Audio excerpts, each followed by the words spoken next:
오늘은 추수감사주일입니다. 추수감사주일이라고 하면 쉽게 생각하면 우리의 추석과 비슷한 분위기, 그런 개념으로 이해할 수 있습니다. 우리나라 사람들은 추석을 굉장히 좋아하는 것 같아요. 중국 사람들도 역시 그렇습니다. 한족들은 잘 모르겠고요. 제가 중국에서 사역할 때 보니까 조선족 지역에서 사역을 했는데 10년 가까이 사역했는데 추석 때 우리처럼 상당히 큰 축제, 명절로 지냅니다. 통계를 보면 추석 때 우리나라 과일 소비량의 반 이상이 추석 때 다 소비가 된다고 그래요. 그리고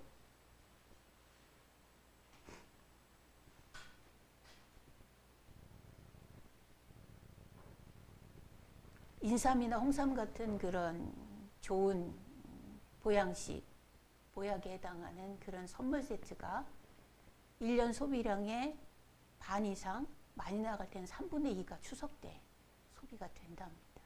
그러니까 우리가 추석을 생각하고 즐거워하는 그 마음들이, 평안한 마음들이 굉장히 큰 것 같아요. 왜 그러냐면 추석은 풍요함 때문에 사람들을 안정시키고 즐겁게 만들기 때문이라고 생각이 되어집니다. 추석 그러면 추수의 풍성함, 그거를 바탕에 깔고 있죠. 이렇게 먹을 것이 넉넉해도 사람들의 마음이 푸근해지고 평안해지고 과소비를 하게 되고 이렇게 되는데, 그래도 퍼져도 편안하고 즐거운 거예요. 그동안 못했던 선물도 좀 하고 돌볼 사람들도 좀 돌보고, 이런 여유가 우리 옛말에 광에서 인심이 난다고 그랬어요.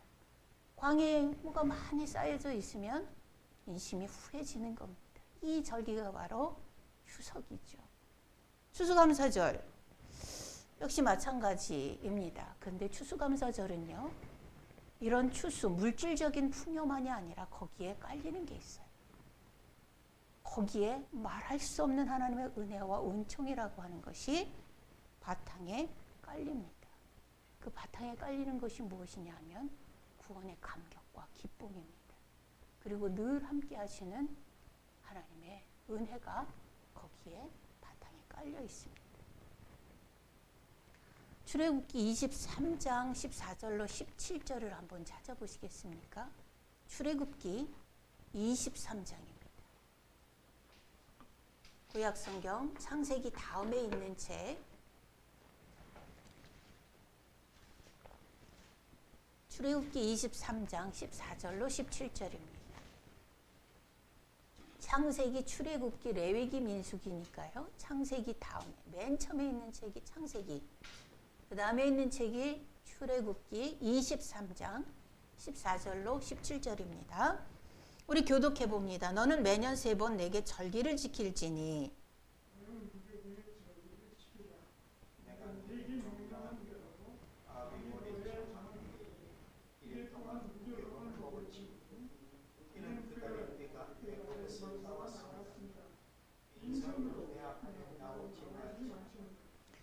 맥추절을 지키라. 이는 내가 수고하여 밭에 뿌린 것의 첫 열매를 거둠이니라.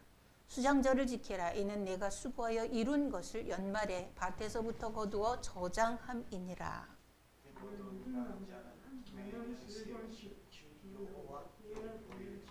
아멘. 절기의 처음 언급은 이렇게 출애굽기에 처음 기록이 되었습니다. 그리고 나서 레위기, 민수기, 신명기에 반복적으로 기록되면서 어떻게 지킬 방법에 대해서까지도 말씀을 해주고 있죠. 그런데 이 절기를 하나하나 떼어서 말씀하는 것이 아니라 언제나 무교절, 유월절, 그리고 맥추절, 초막절이라고 같이 사용되어지는 수장절, 이 세 절기가 언제나 늘 함께 언급되어지고 있다는 겁니다. 이거를 우리는 그냥 여사로 보면 안 됩니다. 다시 말해서 이것은 무슨 얘기냐 하면 수장절, 초막절로 언급되어지는 이 추수감사절은 유교절, 무교절로 언급되는 구원의 날로 시작되는 겁니다. 다시 말해서 한 해에 이 모든 감사는 구원을 바탕으로 해서 시작되어진 거예요. 너희가 노예로 살던 그 시절에서 내가 너희를 출애굽, 엑소더스 꺼내냈다 이거예요. 그렇기 때문에 너희에게는 그 이후로는 한 날 한 날이 다른 거다. 한 날 한 날이 달라요. 우리의 삶의 이유도 다르고 강도도 다르고 감사, 감격의 감도 다르고 한 날 한 날의 삶이 우린 다른 거예요. 이걸 기억하라는 거예요. 예. 이 구원의 날을 시작해서 구원받은 후에 하나님의 땅에서 얻은 하나님이 젖과 꿀이 흐르는 땅에 들어가게 하시고 거기가 비어있는 땅이 아니었잖아요. 거기에 있는 사는 사람들은 다 내쫓고 내 백성이야. 내 땅이니 내 백성을 살게 할 거야. 으쌰 해서 들여보내셨습니다. 그리고 거기서 농사지어서 거둔 첫 열매를 드리는 것이 맥추절이에요.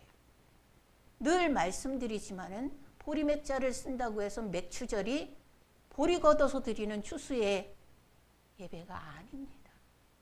내 삶에 구원받은 것으로 인하여서 감격과 감사로 인한 내 영적 육전 모든 열정을 다 쏟아붓고 시간과 힘을 지혜를 다 쏟아부어서 거둔 것, 그것에 대한 첫 열매, 그걸 드리는 게 맥추절이에요. 그리고 1년에 모든 것들을 다 정산해서 하나님께 받은 구원의 감격을 바탕에 깔고 하나님과의 관계를 먼저 우선해서 기억하고 그리고 거기에서 거둔 열매들, 내 삶의 소산들을 하나님 앞에 감사의 예물로 내 마음과 정성을 먼저 드리고 물질과 육신의 헌신과 순종을 드리는 절기가 바로 추수감사주일인 겁니다. 그러니까 이 추수감사절은 구원과 너무 밀접한 거예요. 땡스기빙 데이. 하나님을 안 믿는 사람들은 땡스기빙 데이 없는 거예요. 그냥 추석만 지내면 돼요. 그러나 우리에게 추수감사주일은 추석이 아니죠. 예. 그냥 물질적인 부여가 아닙니다. 영적 의미를 깊게 잊지 말고 생각하고 즐거워하고 감사해야 되는 아주 귀한 절기입니다. 이 절기를 어떻게 지내야 되느냐? 레위기에서는요, 즐거워해라 그랬습니다. 즐거워해라. 그리고 감사하고 민수기와 신명기에서는 감사하면서 주변의 이웃들과 나눠라. 내 집안에 있는 노예라도, 내 집안에 거하는 객이라도 그 즐거움에 함께 동참할 수 있도록 그렇게 나눠라. 이것이 절기를 지내는 방법입니다. 오늘 시편 100편에서는요. 이런 즐거움을 감사라는 단어와 혼용해서 환원해서 쓰고 있습니다.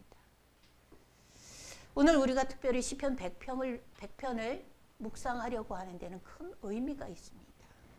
왜 그러냐 하면 영국의 청교도들이 미국 신대륙의 종교의 자유를 위해서 그쪽으로 이주하면서 첫 번째 감사의 추수감사절을 지낼 때 읽고 감사하고 했던 말씀이 바로 이 시편 100편이기 때문입니다. 물론 다윗이 이 시를 지을 때에 그 감각과는 또 다르지만 역사적으로 이 시편 100편이 그런 의미가 있어서 오늘 한번 더 크게 묵상을 해보려고 합니다. 1620년 우리나라로는 광해군 때더라고요. 찾아보니까 예, 광해군 때인데 1620년 영국의 청교도들이 당시 헨리 8세가 가톨릭이었거든요. 그런데 자기의 결혼 생활을 위해서 욕심을 부리고 정치적인 악정을 행하고 그래서 그 당시에 칼빈이 종교적인 어떤 신실성과 깨끗함과 이런 신앙을 유지했거든요. 그런 것들을 따르는 사람들을 그 당시에 청교도라고 그랬는데 그 사람들을 굉장히 너무 핍박하는 거예요. 잡아서 죽이기까지 하니까. 그래서 그 중에 사람들이 네덜란드로 가려고 하는데 그것도 막히고, 다른 데로 가려고 하는데 그것도 막히고, 그래서 신앙의 자유와 그 신실성을 유지하기 위해서 메이플라워호라는 배를 타고 신대륙을 찾아 떠납니다. 그 배는 180톤 정도라 그래요. 180톤이면 지금 개념으로는 굉장히 크지 않을까 생각이 되는데 배로서는 크지 않은 배라고 그럽니다. 배로서. 그걸 타고 신앙의 자유를 찾아서 떠났습니다. 예. 그리고 나서 그들의 그 과정, 여정은 굉장히 힘들고 어려웠습니다. 신대륙에 올라가는 것도 어려웠습니다. 올라가서 사는 건 더 어려웠습니다. 그 어려움을 견디고 1년 후에 추수감사절을 맞았을 때 그들은 그 땅의 모래를 쥐고 흩날리면서 바위 덩어리를 끌어안고 감격과 감사의 눈물을 흘렸습니다. 어려웠기 때문에. 그들은 배에서 내려서 바로 올라가지 못했어요. 인디언들이 습격을 하고 불화살을 쏴대고 했기 때문에 4개월 동안 3개월 이상을 영국에서 배를 타고 거기를 갔는데 올라가지 못하고 한 달을 또 헤맸어요. 그래서 안 돼서 북쪽으로 올라가다가 겨우 매사추세츠주, 우리가 지금 말하는 거기에 올라갈 수 있었다고 합니다. 그래서 시편 100편을 읽으면서 눈물을 흘렸던 거예요. 온 땅이여 여호와께 즐거운 찬송을 부를지어다. 기쁨으로 여호와를 섬기며 노래하면서 그의 앞에 나아갈지어다. 여호와가 우리 하나님이신 줄 너희는 알지어다. 그는 우리를 지으시니요 우리는 그의 것이니 그의 백성이요 그의 기르시는 양이로다. 감사함으로 그의 문에 들어가며 찬송함으로 그의 궁정에 들어가서 그에게 감사하며 그의 이름을 송축할지어다. 여호와는 선하시니 그의 인자하심이 영원하고 그의 성실하심이 대대에 이르리로다. 그냥 말씀을 읽는 것만으로도 감격과 감사의 눈물을 펑펑 쏟는 겁니다. 예. 그들은 1620년 8월에 영국을 떠났습니다. 그리고 12월에 땅을 밟았어요. 5개월이 걸렸습니다. 단지 그들의 그 고생은 하나, 말씀대로 하나님을 믿기 위해서. 말씀대로 하나님을 믿기 위해서요. 예. 그리고 그 땅에 올라간 그들에게 시편 100편에 읽으면서 감격과 감사가 터져 나온 거는 그 과정 중에 주님이 늘 함께 계셨기 때문에. 그 과정 중에 주님이 늘 함께 계셨기 때문에. 예. 그들은 메이플라워를 타고 신대륙에 도착한 사람이 102명이랍니다. 남자가 78명, 여자가 24명. 그들의 감사의 내용을 보면 이렇습니다. 180톤밖에 안 되는 작은 배였지만 그 배를 주신 하나님 감사합니다. 평균 시속 20마일, 사람이 걷는 속도보다 느리다 그래요. 20마일이었지만 117일 동안 계속 전진할 수 있게 해주셔서 감사합니다. 항해 중에 죽는 사람이 있었습니다. 출발 당시에는 146명 혹은 어떤 기록에 보면 153명이었다 그래요. 그 중에 102명이 신대륙까지 왔으니까 항해 중에 죽은 사람이 3분의 1이었지만 다 죽지 않아서 감사합니다. 큰 폭풍을 만나 제일 큰 돛대가 부러졌지만 배가 파손하지 않아서 감사합니다. 산더미 같은 파도가 밀려와서 여자들이 여러 명 빠졌는데 그들을 다 구출할 수 있게 해주셔서 감사합니다.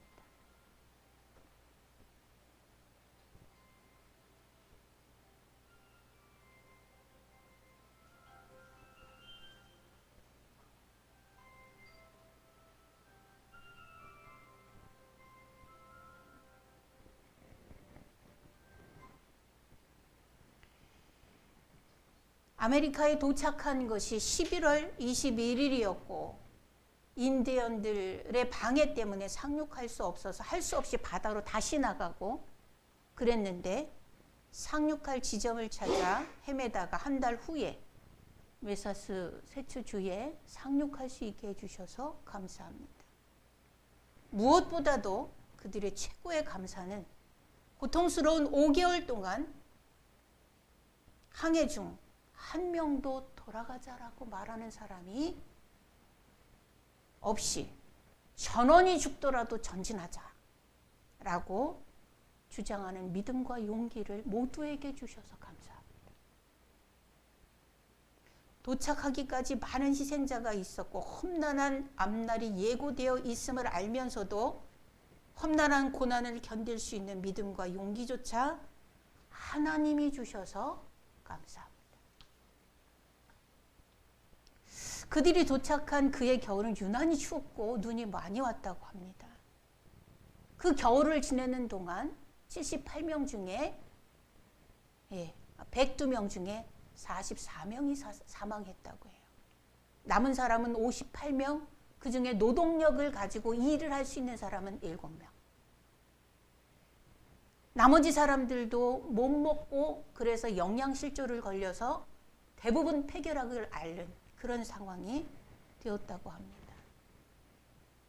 그 겨울을 지나고 1621년 초에는 하루에 3명이 죽은 날도 있었다.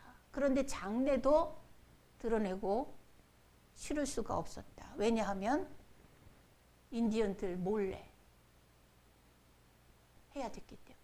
사람이 죽어나가면 사람이 적어졌기 때문에 인디언들은 금방 공격하고 어려움을 당하게 되기 때문에 그래서 장례도 제대로 못 치르는 거예요. 드러내놓고 치르지도 못하는 겁니다.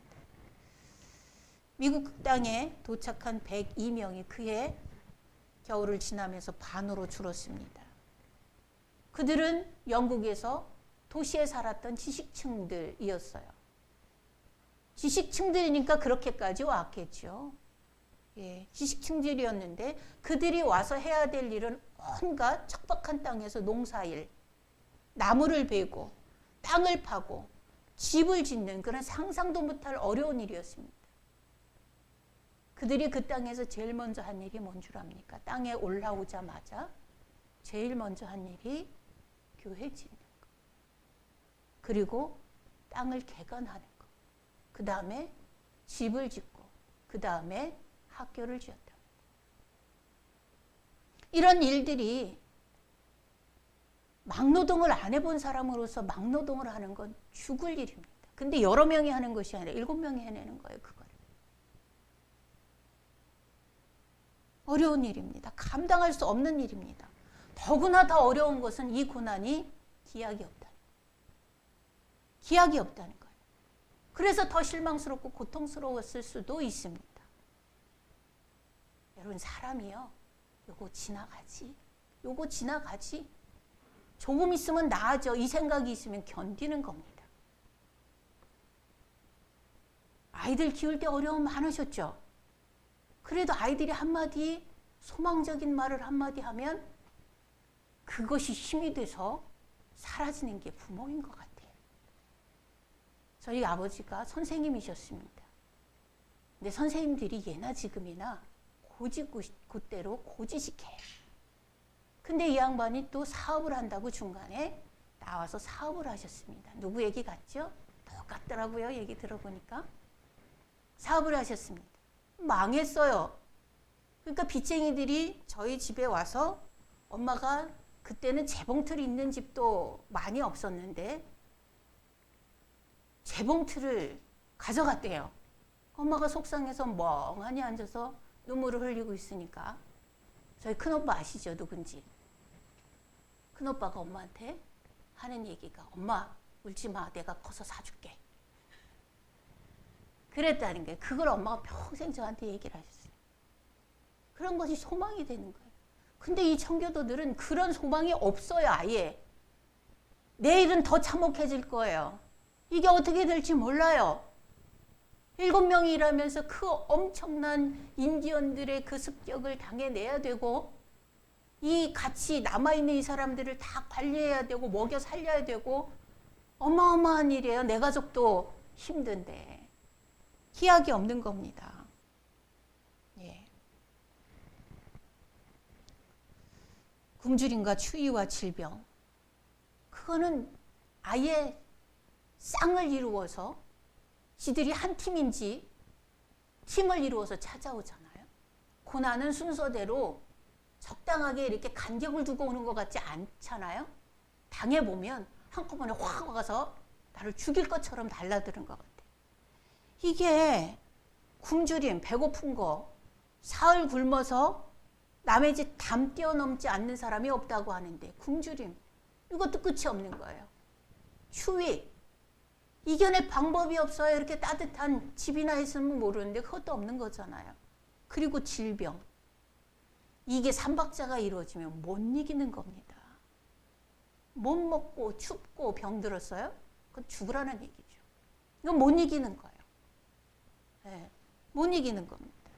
육신적인 이런 고통 외에 마음의 고통, 이건 표현할 수가 없는 거죠. 불가능한 일입니다. 그럼에도 불구하고 그들이 타고 온 그 배, 메이플라워호가 그 메사추세츠 그 항구에 4월까지 정박해 있었다고 합니다. 12월에 그들을 내려주고 바로 돌아간 것이 아니라 정박해 있었대요. 근데 놀라운 것은 그 혹독한 시련을 견디면서도 한 명도 우리 배 타고 다시 돌아가자라는 사람이 없었다는 거예요. 그리고 살아낸 거예요. 그들이 도착하고 3년이 지나면서 메사추세츠 그 주지사가 그들이 지낸 첫 추수감사주일, 땡스기빙 데이를 공식적인 추수감사주일로, 감사절로 그 주에서 지키도록 선포했다는 거예요. 3년 만에. 예. 결국 이 청교도의 신앙과 정신이 미국 건국의 근거가 되어지었습니다. 그래서 저 미국이 되어진 거예요. 예. 시편 100편 1절로 5절에서 얘기하는 것처럼 살아계신 하나님께 즐거운 찬송을 올리는 것, 기쁨으로 여호와를 섬기며 노래하면서 그 앞에 나아가는 것, 여호와가 우리 하나님인 것을 알고 날 지으시고 그의 백성 삼으시고 그가 기르는 양임을 알고 즐거워 감사하는 것, 감사함으로 그의 문에 들어가며 찬송함으로 그의 궁정에 들어가는 것, 그의 이름을 송축하는 것, 여호와의 선하심과 인자하심과 성실함을 하심을 대대로 기대하는 것. 그 일은요, 이렇게 하는 것은 일이 잘 돼서 내 손에 쥔 것이 많아서 내 주머니가 두둑해서가 아닙니다. 보세요. 아니에요. 여러분, 고난 중에 그 중에도 살아계신 주님의 동행의 흔적을 찾아내어 그것으로 인하여 하는 것이 감사입니다. 보세요. 고난은 죽을 것 같이 다가와서 나를 죽이려고 덤벼들지만 고난은 늘 감사를 같이 숨겨가지고 와요. 그걸 찾아내면 감격과 감사가 터지는 겁니다. 고난은 꼭 혼자 오지 않아요. 아까 얘기한 것처럼 굶주림과 추위와 질병과 지들이 몰려서 삼박자를 이루어서 죽이려고 달라들지만 그러나 하나님은 그 안에 꼭 보석을 숨겨서 같이 보낸다. 꼭 같이 보낸다. 그러니 살아계신 하나님이고 그러니 우리 아버지지. 그렇지 않아요? 여러분 이거 한번 생각해 보세요. 메이플라워를 타고 같이 동행하는 사람들이 3분의 1이 죽어서 나머지 인원이 미국을 발견하고 들어오려고 합니다. 땅을 밟으려고 합니다. 그 죽을 고생을 하고 왔는데 인디언들은 그들을 무섭게 죽이려고 달라들어서 땅을 디디지도 못하게 했습니다.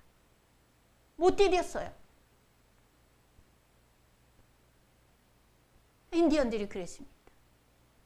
그런데 결국 북쪽으로 한 달을 더 올라가서 땅을 디뎠습니다. 그리고 그 척박한 땅에 옥수수는 어떻게 심어야 하는지, 호박과 밀과 콩은 어떻게 심어야 되는지 여러 가지 농사법을 알려준 건 역시 인디언이었습니다. 그 인디언은 죽이려고 달려들었는데 이쪽 인디언은 살라고 살 수 있는 방법을 알려주는, 비법을 전수해주는 그런 인디언들도 있었단 말입니다. 고난 속에 이 보석들을 찾아내는 영적인 눈이 여러분들의 있기를 축원합니다. 반드시 있습니다. 하나님 반드시 같이 보냅니다. 인디언이 죽이려고 했습니다. 근데 인디언에 의해서 살 수 있었습니다.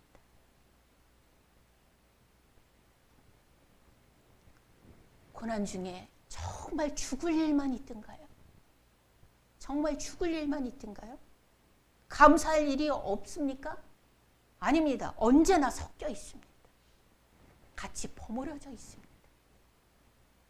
죽을 일만 보지 말고 섞여 있는 주님의 손길을 보고 그것을 붙잡고 감격하십시오.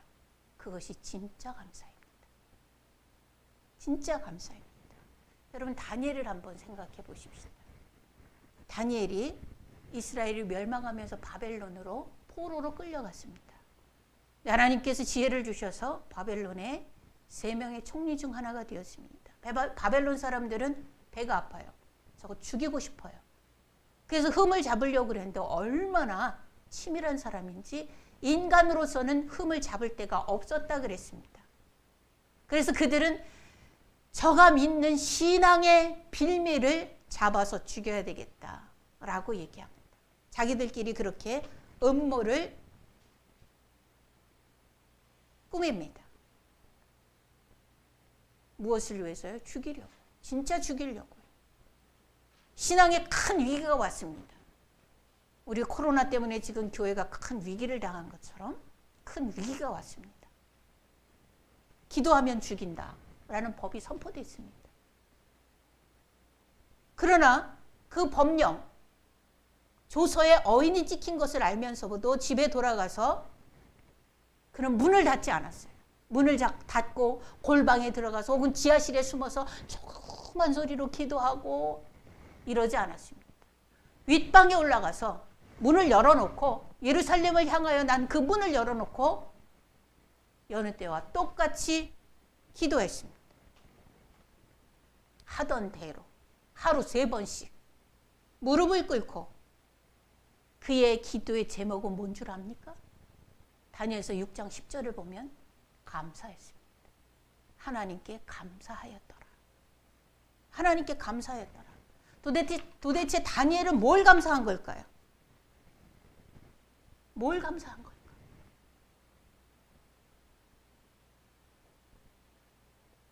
목숨을 걸고 감사한 건 뭘까요? 사람들이 죽이자고 달려드는데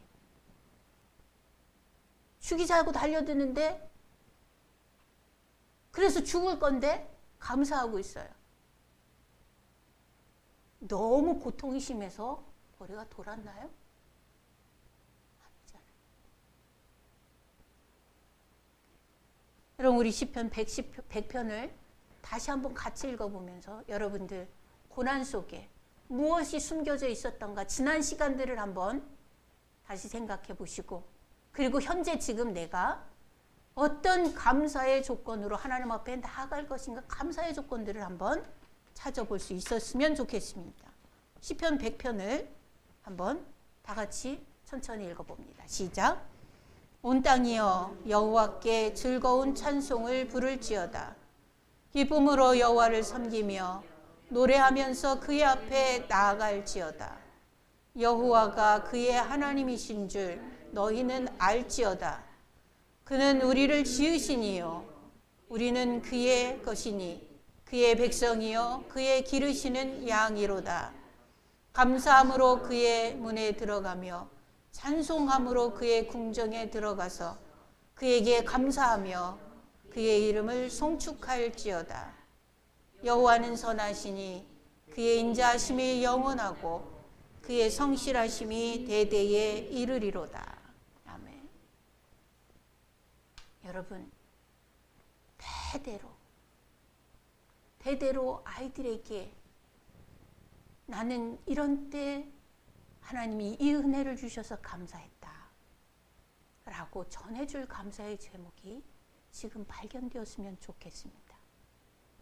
예, 좋겠는데 있어야죠. 있어야죠. 한번 묵상해 보세요. 우리 찬송가, 복음성가 하나 부르시면서 묵상하고 한번 생각해 보십시다. 어린아들이 엄마 손을 붙잡고 엄마 내가 재봉틀 사줄게. 이것 갖고도 평생 소망을 삼고 살아가는 것이 우리의 일인데 하나님이 우리에게 주신 은혜가 재봉틀 같은 은혜가 없어요. 붙잡고 내가 일어설 디딤돌을 삼아서 일어설 근거가 없어요. 한번 이 복음성가를 우리 같이 부르시면서 한번 찬양을 하시면서 한번 생각해 보세요.